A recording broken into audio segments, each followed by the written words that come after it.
जय Hind to all. Are के classes में आपका बहुत बहुत स्वागत है दोस्तों। आज की वीडियो में हम अपनी जनरल साइंस की सीरीज को आगे बढ़ाएंगे। आज का हमारा टॉपिक है ग्रेविटेशन। दोस्तों, जैसा कि आप जानते हैं कि आर के क्लासेस सी जी कैट एग्ज़ाम की तैयारी के लिए पहला यूट्यूब चैनल है। तो उम्मीद करता हूं जो भी दोस्त आपके इस एग्ज़ाम की तैयारी कर रहे हैं उन तक आप इस वीडियो को पहुंचाएंगे, जिससे वो भी इस वीडियो का लाभ ले पाएँ।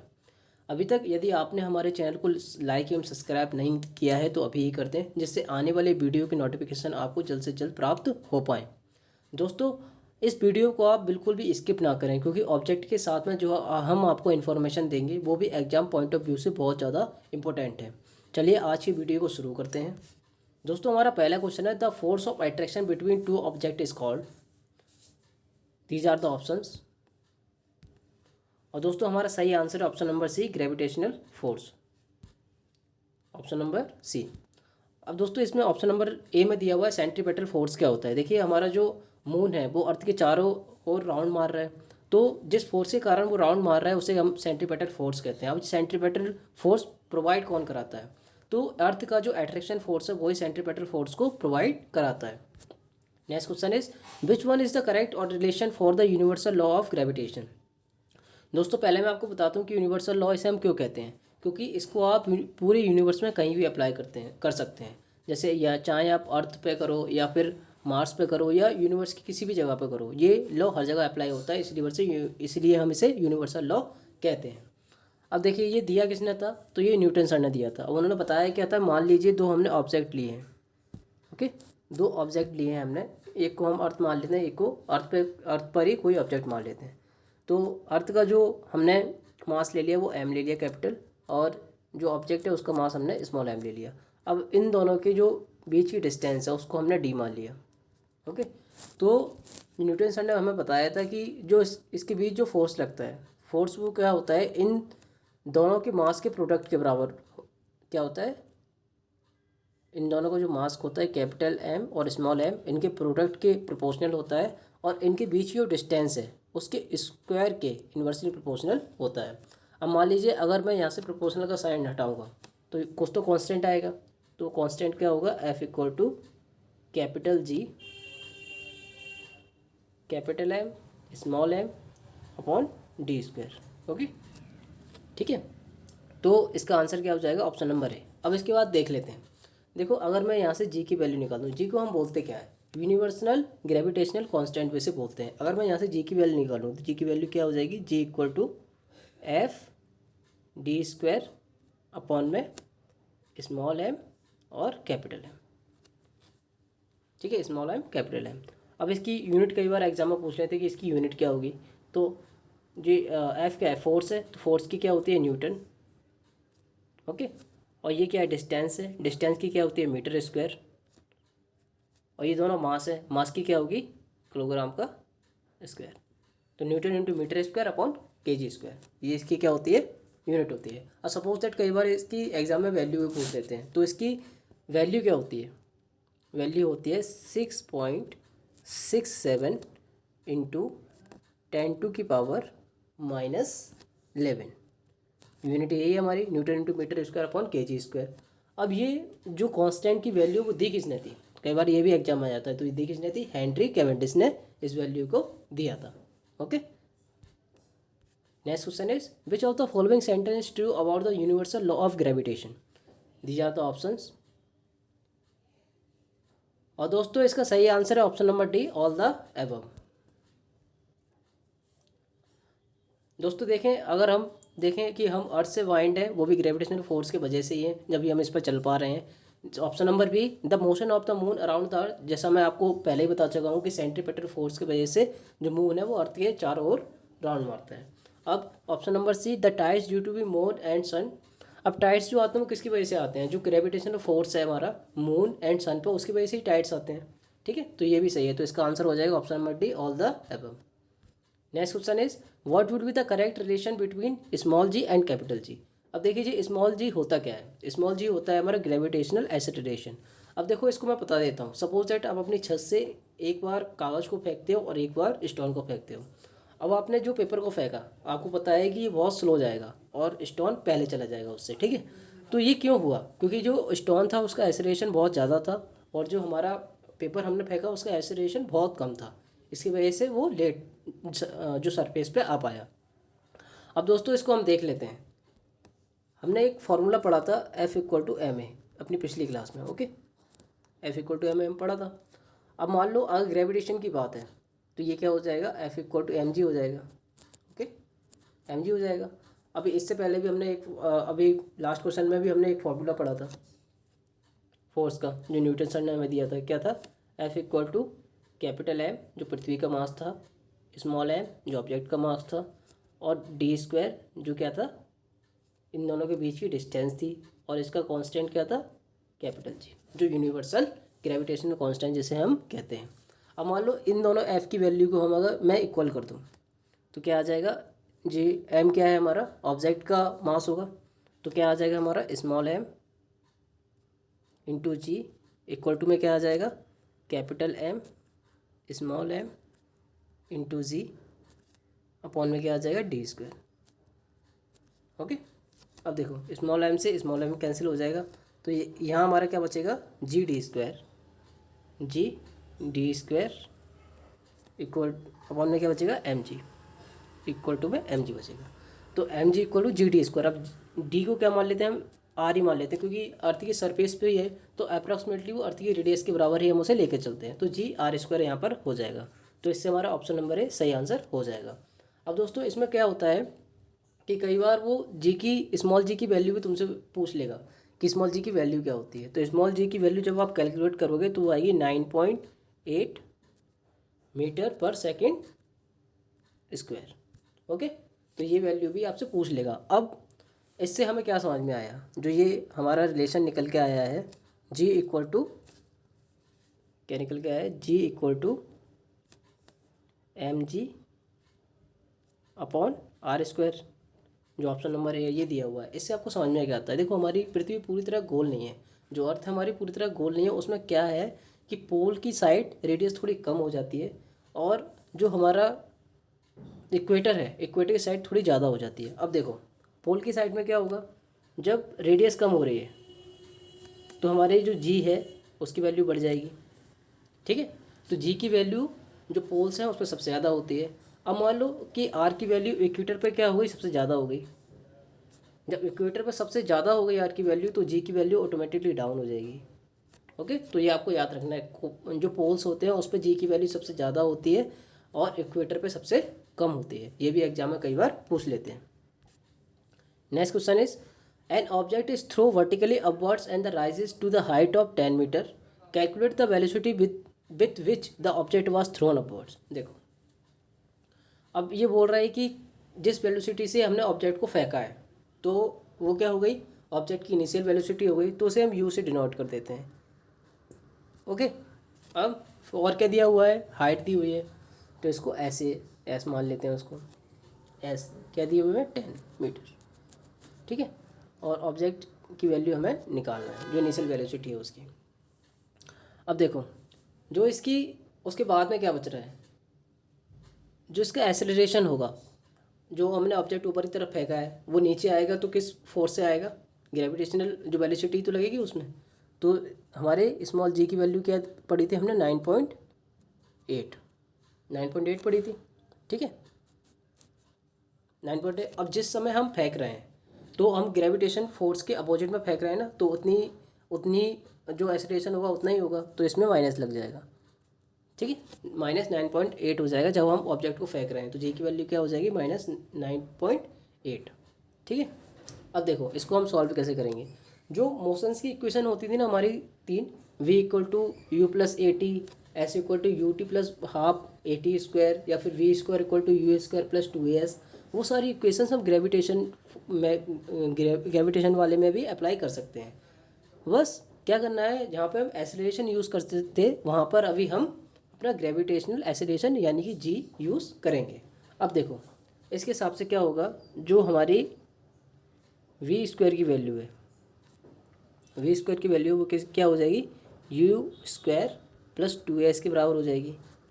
ठीक है, अब देखो वी स्क्वायर, इसकी जो फाइनल वेलोसिटी है वो क्या है, 0 है, क्योंकि 10 मीटर की ऊंचाई तक फेंका ना, उसके बाद तो वो ऑटोमेटिकली फॉल हुआ, उसके बाद तो वो वेलोसिटी हुई नहीं, तो ये 0 आ जाएगा।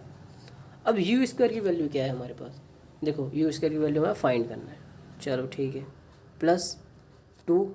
ओके, अब एसिलेशन हमारा क्या है, स्टार्टिंग में जो से हमने फेंका था -9.8। ओके, अब एस एस क्या है हमारी हाइट, हाइट की वैल्यू क्या है हमारे पास 10। ठीक है, तो अब जब आप इसका इंटू करोगे तो ये कितना हो जाएगा, जब 10 का इंटू 9.8 से करोगे तो 98, 98 का जब 2 से इंटू करोगे तो 196, और माइनस का साइन है तो माइनस आ जाएगा, तो यू स्क्वायर -196, और यहाँ हमारा जीरो चल ही रहा है, तो यू स्क्वायर की वैल्यू क्या आ जाएगी हमारे पास, यू स्क्वायर की वैल्यू आ जाएगी 196। ओके, तो यू की वैल्यू क्या आ जाएगी हमारे पास 14। ठीक है, तो 14 मीटर पर सेकेंड, वेलोसिटी है ना तो मीटर पर सेकेंड आ जाएगा, तो इसका ऑप्शन नंबर सी सही आंसर हो जाएगा। Next question is mass of N object is 10 kg, what its weight on the अर्थ। देख लीजिए, तो दोस्तों इस क्वेश्चन को कराने से पहले मैं आपको बता दूं कि आपको वेट और मास में डिफरेंस पता होना चाहिए। देखिए, किसी किसी भी ऑब्जेक्ट का मास तो फिक्स होता है लेकिन वेट कभी फिक्स नहीं होता, क्योंकि वेट जो होता है वो होता क्या है कि जो हमारी अर्थ है ना, अर्थ एट्रैक्शन फोर्स से किसी ऑब्जेक्ट पे जो एट्रैक्शन फोर्स लगा रही है वही उसका क्या है, वेट है। ठीक है, अब देखो F=mg से हम देख लेते हैं, यही तो हमारी जो अर्थ है जो एट्रैक्शन फोर्स यही तो लगा रही है, F=mg लगा रही है, तो इसको ही हम क्या मान लेते हैं, वेट मान लेते हैं अपना, यही हमारा क्या होता है, वेट होता है, तो V=mg हो जाएगा। ये क्या है हमारा, W क्या किसको नोट करता है, वेट को। ठीक है, अब देखो यहाँ पर M क्या है हमारा, मास, M क्या है हमारा मास, और W क्या है, वेट। अब मास तो हमारा कांस्टेंट रहेगा बट वेट चेंज होता रहेगा, क्योंकि जी की वैल्यू हर जगह सेम नहीं रहती, पोल्स पर सबसे ज़्यादा होगी, इक्वेटर पे बहुत कम होगी, तो ऐसे ऐसे क्या होता है हमारा वेट भी कंटिन्यूसली चेंज हो सकता है। ठीक है, तो इसी फॉर्मूले से हम इसको सॉल्व करेंगे। देखो क्या दिया हुआ है, मास ऑफ एन ऑब्जेक्ट, मास दिया हुआ है तो मास क्या हो गया हमारा 10, एम की वैल्यू हमें क्या दे दी, 10 दे दी। What is the weight on the earth, अब देखो वेट की वैल्यू पहुंची तो क्या हो जाएगा हमारा mg। अब m की वैल्यू हमें क्या दी हुई है, m की वैल्यू हमें 10 दी हुई है, और g हमारा कितना होता है, 9.8 होता है। जब 9.8 का आप 10 से इंटू करोगे तो कितना आ जाएगा, 98, और ये क्या है, फोर्स ही तो एक, तो इसकी यूनिट क्या हो जाएगी, न्यूटन, तो इसका आंसर हो जाएगा ऑप्शन नंबर सी, 98 न्यूटन।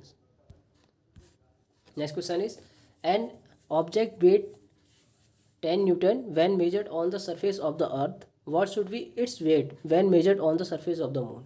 देखिए अब वही हमारे स्मॉल जी का खेल चलेगा इसमें। देखो होता क्या है, जब हम कंपेयर करेंगे वेट को, एक अर्थ पे कंपेयर करेंगे और मून पे कंपेयर करेंगे, तो हर दोनों जगह जो जी की वैल्यू होगी वो डिफरेंस होगी, तो इसको जब आप कैलकुलेट करोगे तो आपको मिलेगा जो वेट होता है हमारे मून का, किसी ऑब्जेक्ट का जो वेट होता है मून पे, वो 1/6 होता है किसके, वेट ऑन अर्थ के। ये आपको डायरेक्ट याद कर लेना है, इसको आप ड्राइव भी कर सकते हो वैसे, लेकिन आपको डायरेक्ट याद कर लोगे तो आपके लिए बेटर रहेगा। ओके, अब देखो इसमें होगा क्या, अब वो बोल क्या रहा है, an object weight 10 newton when ओ मेजर ऑन द अर्थ। अब अर्थ वाले जगह हम 10 पुट कर देंगे, तो वेट ऑन मून बराबर 10/6 हो जाएगा, और 6 को इससे काटेंगे तो 5/3 आ जाएगा, 5/3 हो जाएगा। ठीक है, 5/3 आ गया। अब 3 से जब हम इसको डिवाइड मारेंगे तो कितना आ जाएगा, 1.67 के आसपास आ जाएगा, और इसकी जो यूनिट होगी वो क्या होगी, न्यूटन। दोस्तों इसका सही आंसर क्या हो जाएगा, ऑप्शन नंबर ए। अब देखो सपोज दैट आप इसको ऐसे याद करो कि जब हम मून पे जाते हैं तो हमारा वेट कितना हो जाता है, 1/6 हो जाता है यहाँ से। अब देखो जैसे हम बढ़ जाएगा, मतलब सॉरी, और हमारा वेट क्या है, बढ़ जाएगा। जैसे मान लो यहाँ पर हम कितने के हैं, यहाँ पर हम 60 kg के, ठीक है, यहाँ पर हम 60 kg के हैं, तो मून पे जाएंगे तो कितने के रह जाएंगे, हम 10 kg के रह जाएंगे। अब कोई आदमी 10 किलो का मून पे है तो अर्थ पे आके कितने का हो जाएगा, 60 kg का हो जाएगा। ठीक है, ऐसे आपको याद रखना है, मून पे वेट कम होता है और अर्थ पे ज़्यादा होता है, तो इससे आपको कभी कन्फ्यूजन नहीं होगी। ठीक है, नेक्स्ट क्वेश्चन की तरफ चलते हैं। Pressure equal to, these are the options,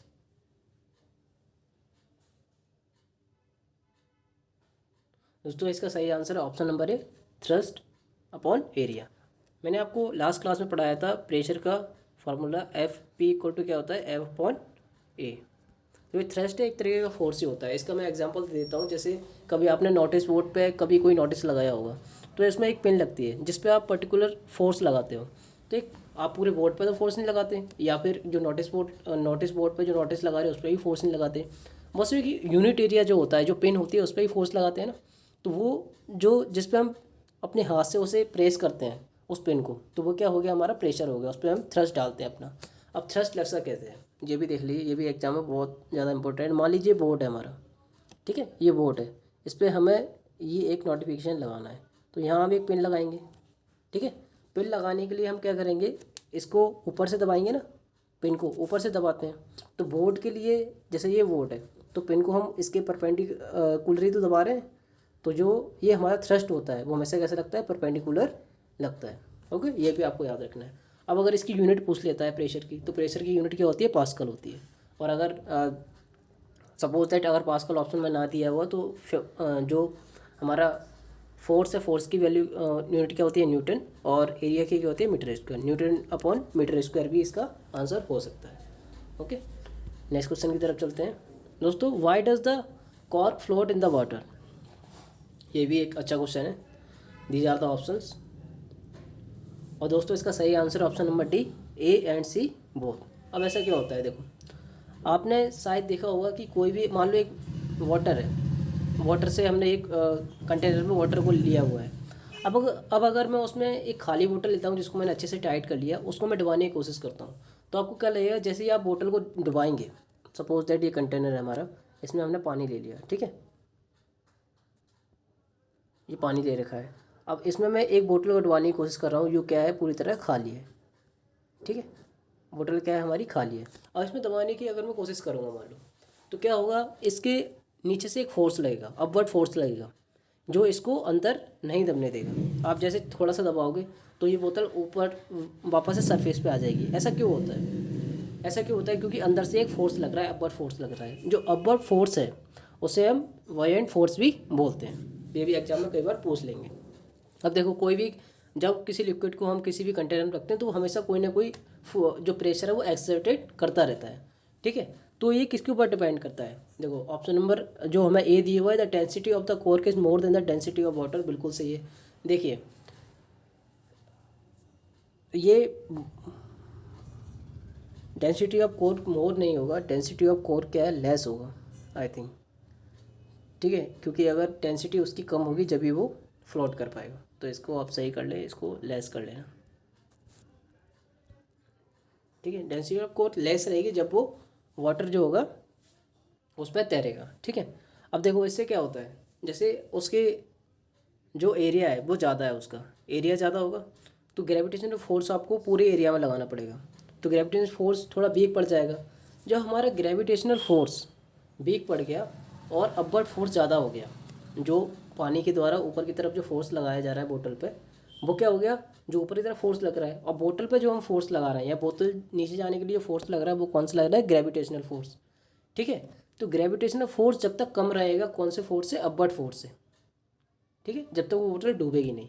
अब हम एक्स्ट्रा प्रेशर उस पर डालेंगे बोतल पे, तो वो क्या होगा, एक्स्ट्रा प्रेशर हम डाल रहे हैं, जब उसका फोर्स जो अपवर्ड फोर्स है वो ग्रेविटेशनल फोर्स से कम हो जाएगा, जब हमारी बोतल डूब जाएगी। जब भी आपने देखा होगा कि जो नेल्स होती हैं, नेल होती हैं, वो ईजिली पानी में डूब जाती हैं। उसका क्या होता है कि जो एरिया होता है ना, एरिया के हिसाब से जो ग्रेविटेशनल फोर्स होता है वो ज़्यादा हो जाता है, किससे, हमारे अपवर्ड फोर्स से। तो यही इसका रीजन है। और ऑप्शन नंबर सी में भी आप देख सकते हैं कि upward force is more than the gravitational force, ठीक है। तो अपवर्ड फोर्स हमेशा ज़्यादा रहेगा। अपवर्ड फोर्स जब ज़्यादा रहता है, ठीक है, ग्रेविटेशनल फोर्स से, जब भी वो ऊपर क्या है, फ्लोट करती रहती है। नेक्स्ट क्वेश्चन की तरफ चलते हैं।